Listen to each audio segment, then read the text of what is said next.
attend TCSCon Saturday, November 8th from 10 a.m. to 5 p.m. located 14750 South Ravinia in Orland Park, where you'll find hundreds of vendors, artists, and studios providing your inner geek fix, with admission only $3 for adults and $1 for children. For more information, text your inquiry to Leo at 773-242-0041. Again, that's 773-242-0041. Okay. Well, welcome to Lip Service, people. I am one of your hosts, Dash Jenkins. For those of you who don't know, a little brief history about what Lip Service is all about. Lip Service is the show about comics, what we call around here Kiss Me Comics Graphic Adventures. And we don't tend to feature all the big names because they're the ones who already have all of the wherewithal and the media resources, since the big two own pretty much half of TV and radio. So we here feature the independents, the up-and-comers, the future Marvel, DC, and the Big Five, as it were. And Lip Service first started off 3 years ago as a podcast. And we have been, and throughout those 3 years, we interviewed many and great people. Some you do know, some you don't know. And if you don't know them, probably you have seen their artwork at some point in time or have heard their name. So it is my pleasure to bring to you into our rebirth or reintroduction into the podcast. And yes, we're still maintaining our video aspect as well. So from here, I'd like for you to introduce you to Everard McBain. And he is from GemFx Publishing. So, greetings. Thank you for having me. Pleasant day to you and your listeners. Great, cool. Now, what got you started in the first place? Oh, well, there's a story I like to tell. Go ahead. About my origins as an artist, graphic designer. A long time ago, when I was quite young, I was often scolded by my teachers and on occasion by my father for making scribbles in my school book. Oh, so you were a vandal. Yeah, that was graffiti. That was my early stages of graffiti. So they saw it as just me being distracted from schoolwork or so forth. My mother, in her wisdom, my mother, Elizabeth McBain, in her wisdom, took me one day to a department store. If you have listeners from Trinidad by chance, they will be familiar with a department store back in those days called Kirpolani. Okay. And she took me to that department store and bought me a sketch pad and a Flintstone coloring book with a set of watercolor paint. The kind that you just dip the brush in water and apply it to the paint. And she told me that whenever I felt like drawing or scribbling, I should scribble in the sketch pad and in the Flintstone coloring book. And that's basically where it started. From that, I went on to take art at school and lean towards design courses, graphic design courses.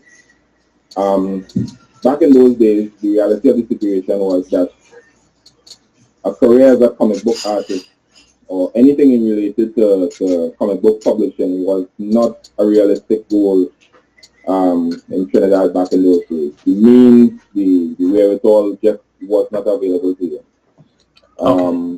Things have changed since then, obviously, and from then till now, we've now realized the options available to us, and we decided to go into comic book publishing. Back then, it wasn't possible, but now it is. Okay, so now what changes were there now since when you first started to now that made that possible? Because first of all, being an independent, really, and from then to now, hasn't changed that much. So what changes did you see that made you go forward to say, okay, we can do this? Okay, well, like I was saying, in back in those days, the art careers that paid were basically commercial design careers or graphic design careers. Right. You would either be working in a print tree or an advertising firm or something like that. Right. Becoming a comic book publisher, if you wanted to publish a comic book back in those days, you had to find funding for printing, you had to find a publisher, you had to find bookstores or libraries willing to put your books on sale. Right. And it simply was not possible for a young person coming out of school back then. At least it was not for me. Okay. From then till now, you have print-on-demand services, online printing. You have services like Drive-Thru Comics, Comixology. We have the advent of the digital comic book that was not around in my day.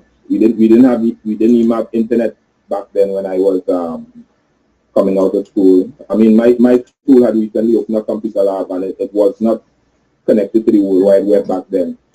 You know, now we have the World Wide Web, we have social media, we have a lot more options, accessible, a lot more that's accessible to the independent publisher, right, than it was back then.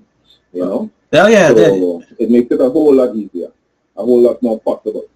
Okay, right. So now, what other things? Yeah, definitely the accessibility and thanks to the internet, it has really somewhat evened out the playing field between the major publishers and the independents, because now everything is direct. You don't necessarily have to go through a certain distributor anymore to get your work noticed. So what have you done with the information and technology that you have gotten to get the word out about what you're doing? Well, with the advent of social media, it makes it a lot easier to get the word out about something as an individual. For example, you, Rod Jenkins at Kiss Me Comics, is all the way there in Chicago. Right. And I'm all the way in Trinidad and Tobago. Exactly. Before, it would not have been possible for us to be connected this easily. You know? That's true. I mean, I think I met you on LinkedIn. Yeah, right. Yeah, exactly. And, it's because of social media. It's a lot easier for an individual to get the word out. Whereas before, you would have to look for an advertiser, maybe put some ads in magazines, which cost an insurmountable amount of money. Yes. You know? Oh, yeah. Just the accessibility and the connectivity that's available now makes it a whole lot more realistic for someone to say, well, hey, I've got a book and I'd like to publish it and get the word out to individuals. That's might be interested. Right. Okay. And in speaking of your book, first of all, what is your book and what is it about? Okay, well, the book's title is Celflux. It's one of a few books that we hope to be publishing, but this is our baby. This is our first. My wife and I. This is our first publication. Okay. It's a story about a young benevolent priestess by the name of Okira.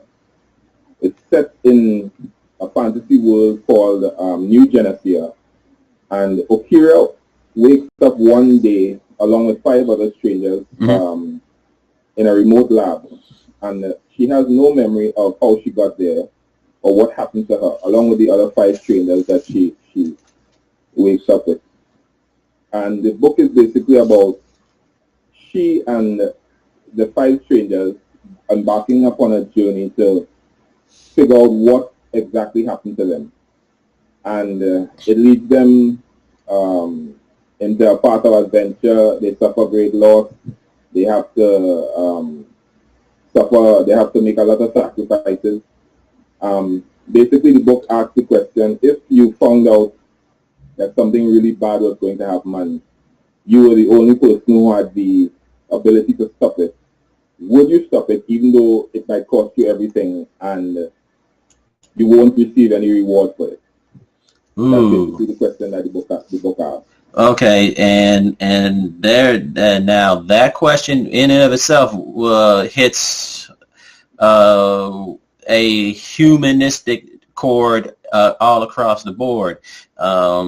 Therein lies where it and as from what I can see, therein lies a fine line between being a radical person in certain circles versus a do-gooder or a holy person, you know, and all points in between. And I was thinking in a lot of cases in these days and times where people don't have a whole lot of money to work with, people don't want to do something for nothing.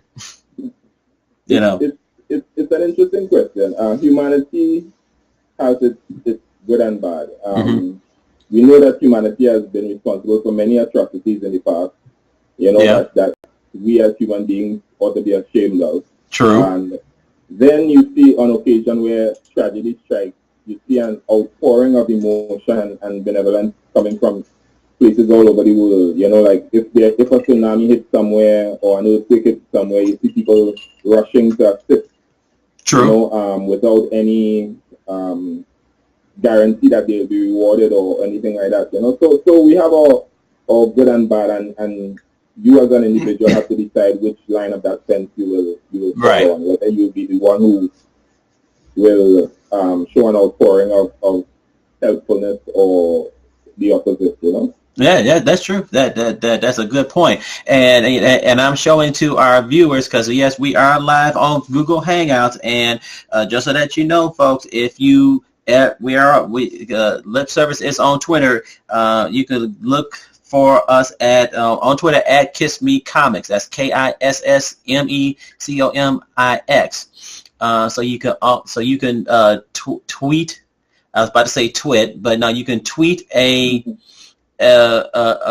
question or two, and we also have everything set up for Q&A here as well. So if you ever, so if you're listening or viewing, whatever the case is, and you just want to chime in or join in, go right ahead. There's no problem to that or for that. So if you want to go right on ahead.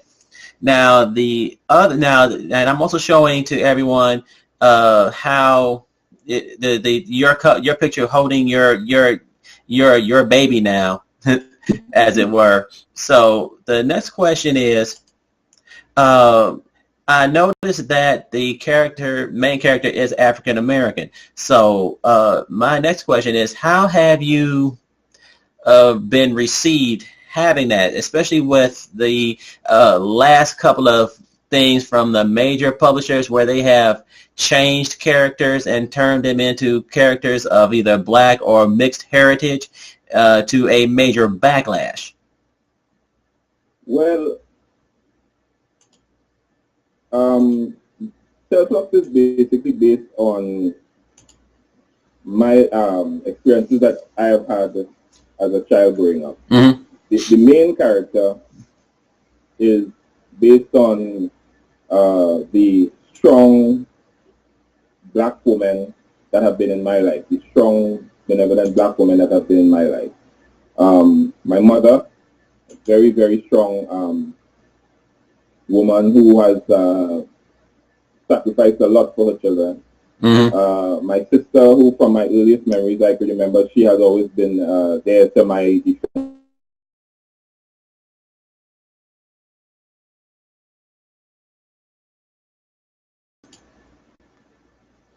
And she has also been a strong, benevolent black woman. So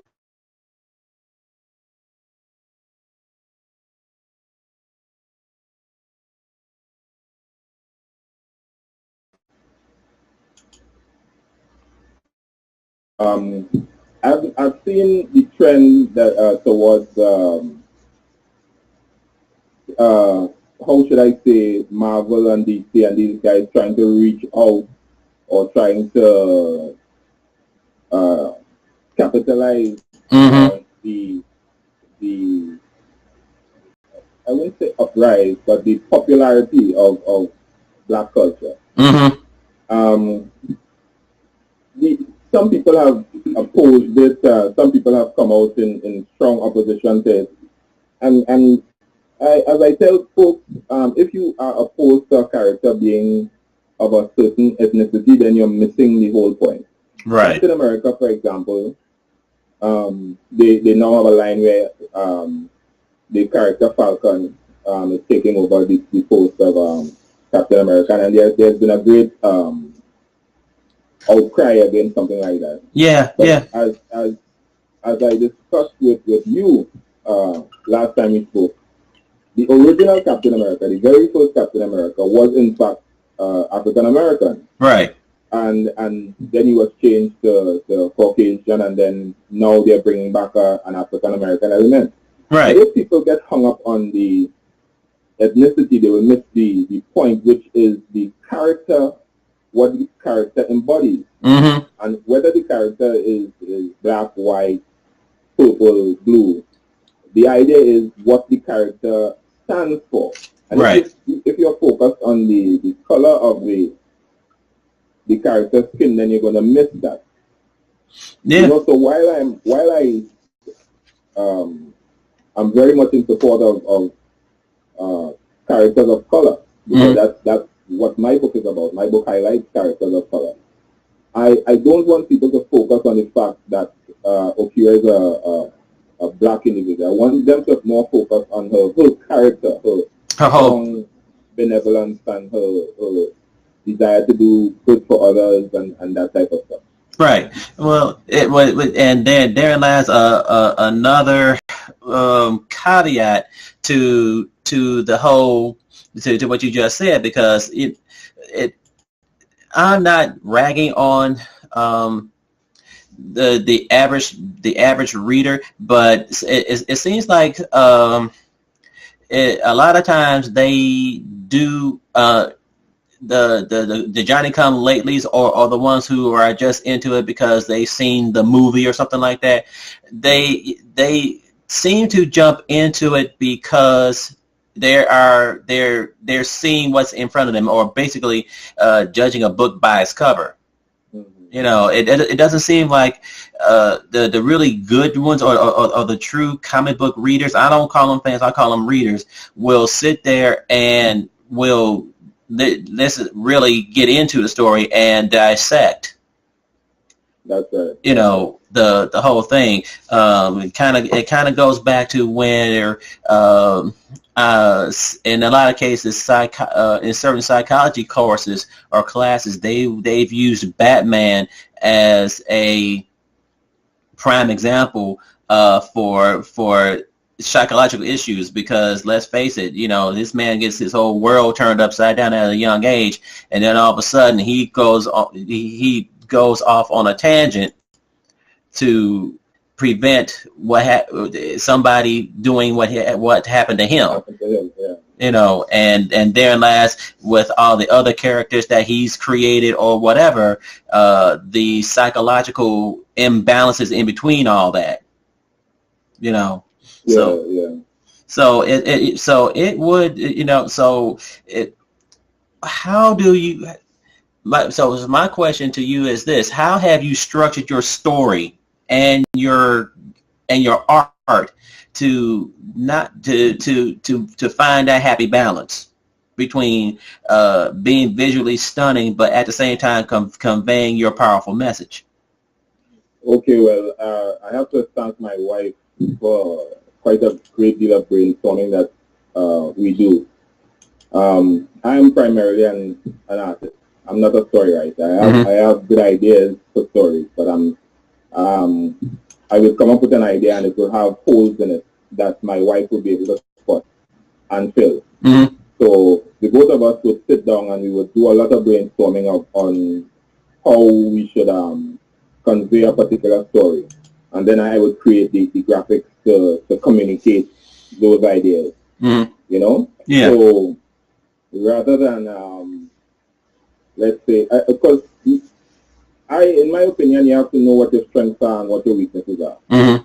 And my strength is the artwork. That's my strength.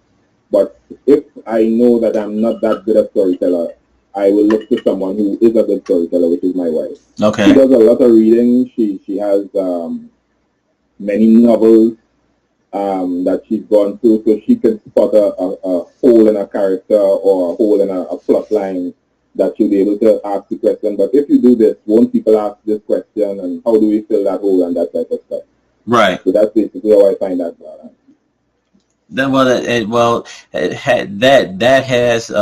That does help, having someone by your side, and that does complement you perfectly. That does help to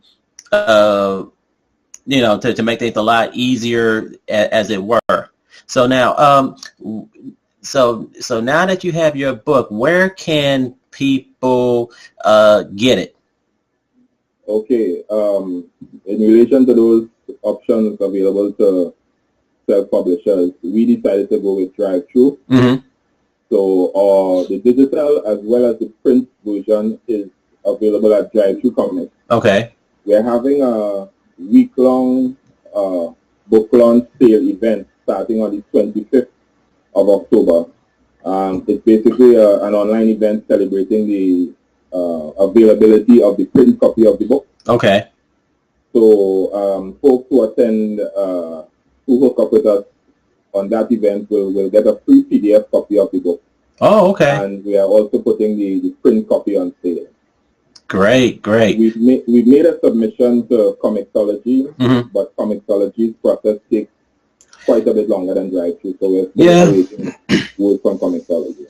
Well, that's understandable, and I wish you luck, because I know for us, we submitted our stuff to Comixology and we still haven't heard, and that's been a couple of years now. But I find it awfully funny how quickly they snapped up Marvel and DC along with the Big Five. So I've heard some horror stories about Comixology's waiting time. I'm hoping I don't have to tell a horror story of my own. Well, I hope you don't have to either, but like I said, though, I find it awfully funny how quickly, when it comes to the major publishers, Comixology can move versus the independents. And my thing is this, they steady wondering why numbers are dwindling for the major publishers. Well, because they keep on bringing the same old hash. Same rehash. I myself, I saw a discussion online recently that Marvel and DC, they've announced some movies up to 2020. Right.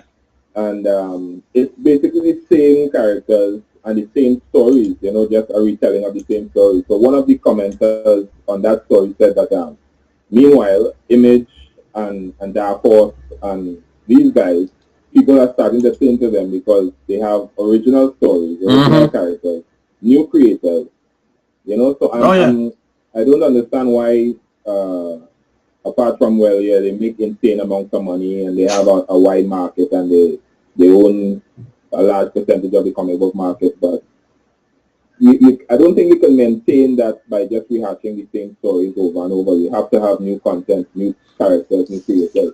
Well, that's true. You're absolutely right. But the funny part about it is, now that they have reached a point to where it's for them, they're first of all, they're not owned by. They're no longer independent. Now they're part of some huge media machine, and and now those books for them are nothing more than new, for them, for their TV shows and movies, they're the new ideas, and now the books are being relegated to nothing more than a marketing term. Yeah. So right now they're using them to protect the brand for the larger media, and in which case they are pretty much strangling the overall market, But the other funny part about it is, since realistically now DC and Marvel don't have Diamond as their primary distributor anymore, I don't understand why Diamond hasn't said, okay, fine, we really don't need this anymore, or say, okay, well, it's just they're not our primary. Well, on the one hand, they are, because they're still they're still going through them for the books, but Diamond needs to rethink what's most important to them. Yeah, I agree. But you hit the nail on the head. Thanks to Drive-Thru, and I know there's a couple of other digital places that maybe not as big as Comixology or Drive-Thru that other publishers can go through. There's Lightning Source. There's quite a few others. So, there's Blurb. Blurb is another one. So right. There are avenues available there, but we thought that Drive-Thru had the best deal and the best option for the print on demand service in particular. They have a nice quality as well, so that's the one we went with. And that's half the battle right there, So and I don't blame you at all. So now, aside from Drive-Thru, is there any other websites that people can find you? Sure.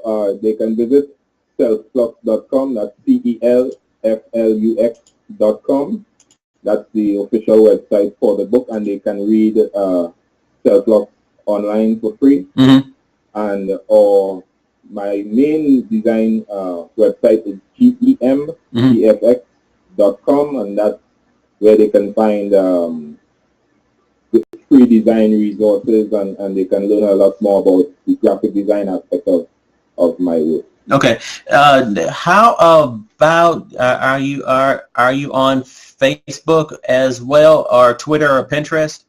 Yes, we're on quite a few social media. We're on Facebook, we're on Twitter, we're on Google Plus, we're on Pinterest, we're on LinkedIn, we're on Patreon. We are on quite a few places. If you just type Celflux in Google, it should lead you to all of various social network links.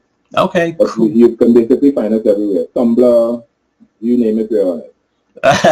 Okay, well, that almost sounds like us, because we try to get ourselves out there, as many places. Oh, and speaking of social media, you will be able to find a simulcast of this particular interview on Stitcher.com, which I failed to mention is our new home for the podcast version of Lip Service.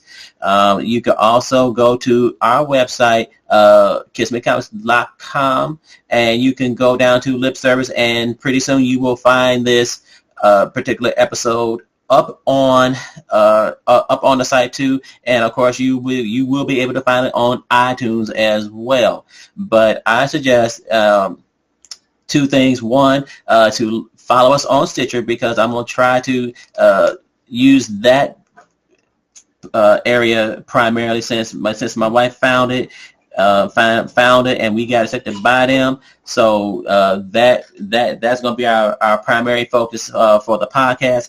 And also, don't forget to subscribe and like us, because now we are actually getting people to interview to like us and follow us on Google Plus, and mainly YouTube, and if everything keeps working out right, here on Google Hangouts.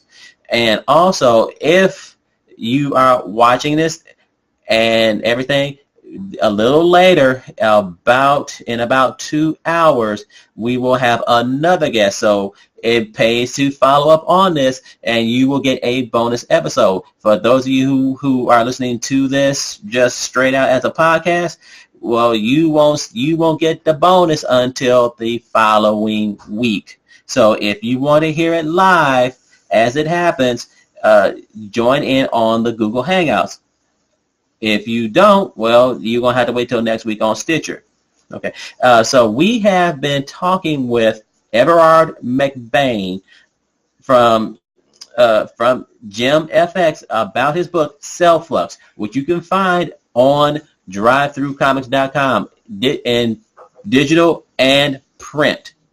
So Everard, thank you so much for being our guest, and I hope we can come back in about a couple of months' time and see how well things are going. Sure. Thank you for having me. Thank you for opening the door.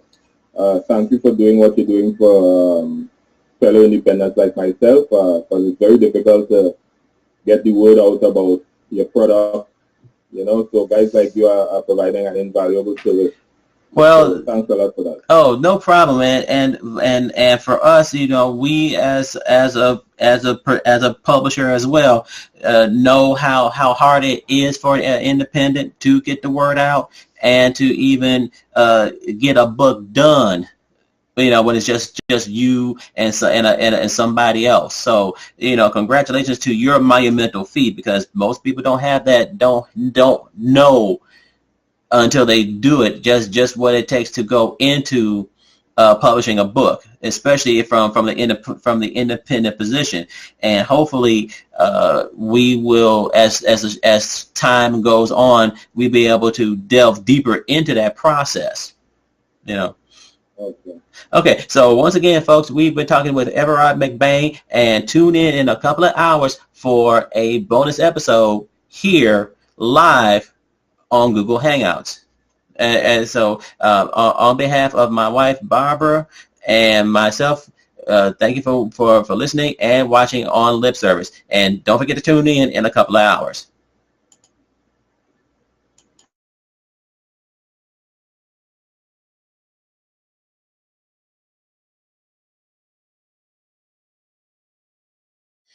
The Best Serenade by KMC Comics can be described in a simple sentence: pure, raw emotion in beautiful drawing. This is the flagship title of KMC Comics, entitled Serenade, Issue 0, the official release. So I had to ask what makes the release so special.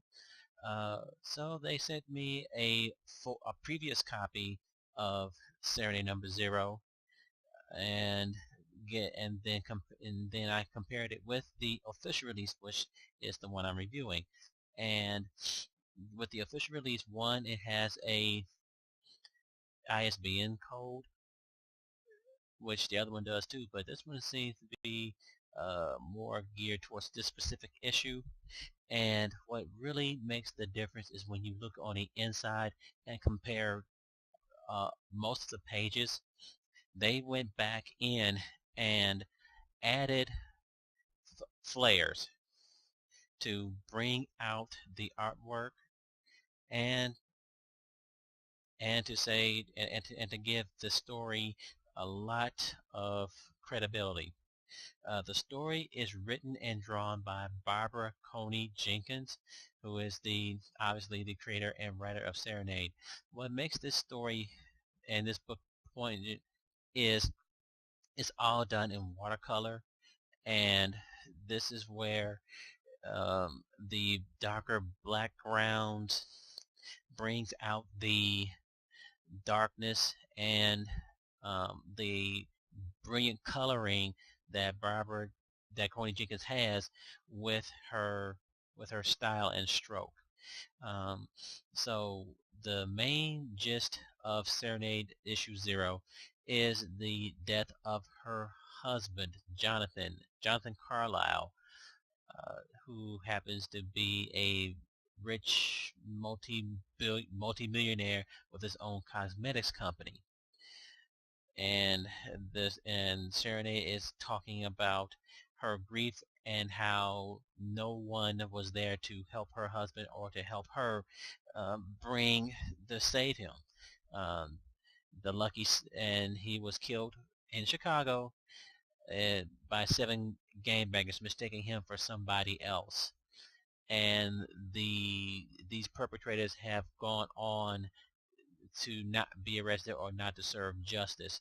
So from here, Serena Park, also escaping her own shadowy past, is now seeking revenge for someone taking away the little bit of happiness that she's had. And reading through this book, there are a lot of physical metaphors that you can see. One is the fact that Serena is mainly naked throughout this whole entire book. There are a few pages where she is fully clothed, but for the most part, she is naked. And that can be attributed to, depending on how you look at the world for yourself. If you're a person who sees the glass half empty, the nakedness and the darkness of the book can represent all that has been taken away from her. Stripping somebody down naked reverse you back down to an infant, helpless, coming into the world, not knowing anything. The dark pages also can represent the darkness that surrounds her, which is exactly what she feels. Now, if you're a person who sees the glass half full, you could see the nakedness as a rebirth, which would be the rebirth of her turning into Serenade and going to go after the Lucky Seven that killed her husband.